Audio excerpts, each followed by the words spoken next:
I'd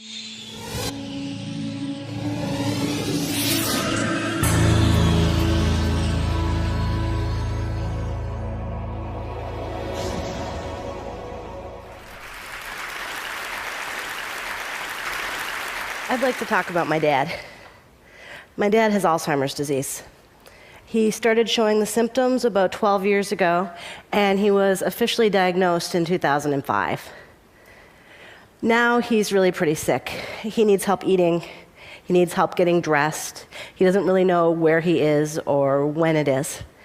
And it's been really, really hard. My dad was my hero and my mentor for most of my life, and I've spent the last decade watching him disappear. My dad's not alone. There's about 35 million people globally living with some kind of dementia. And by 2030, they're expecting that to double to 70 million. That's a lot of people. Dementia scares us. The confused faces and shaky hands of people who have dementia, the big numbers of people who get it, they frighten us. And because of that fear, we tend to do one of two things. We go into denial. It's not me, it has nothing to do with me, it's never going to happen to me.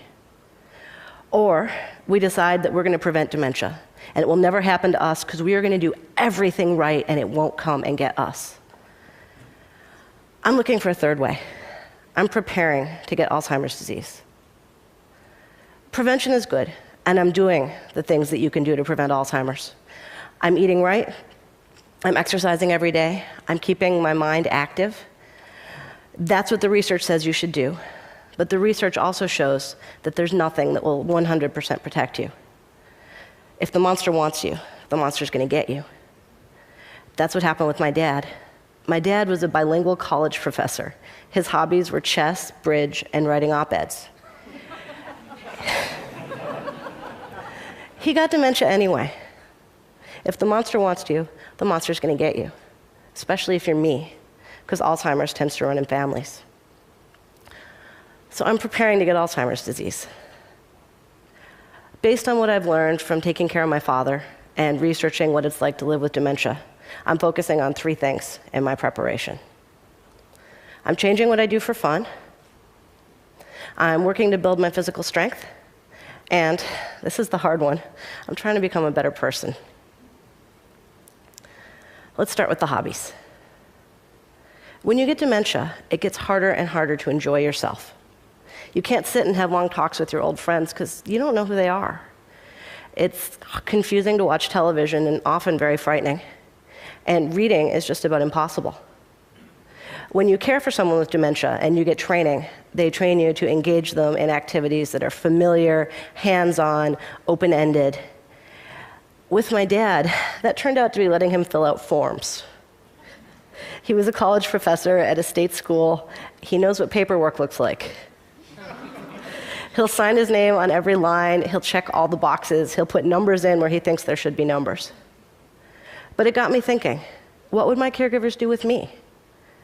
I'm my father's daughter. I read, I write, I think about global health a lot. Would they give me academic journals so I could scribble in the margins? Would they give me charts and graphs that I could color?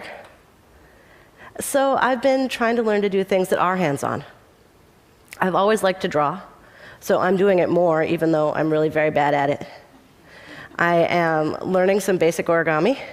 I can make a really great box. And I'm teaching myself to knit, which so far I can knit a blob. But you know, it doesn't matter if I'm actually good at it. What matters is that my hands know how to do it.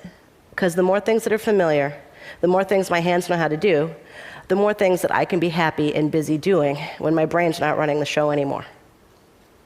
They say that people who are engaged in activities are happier, easier for their caregivers to look after.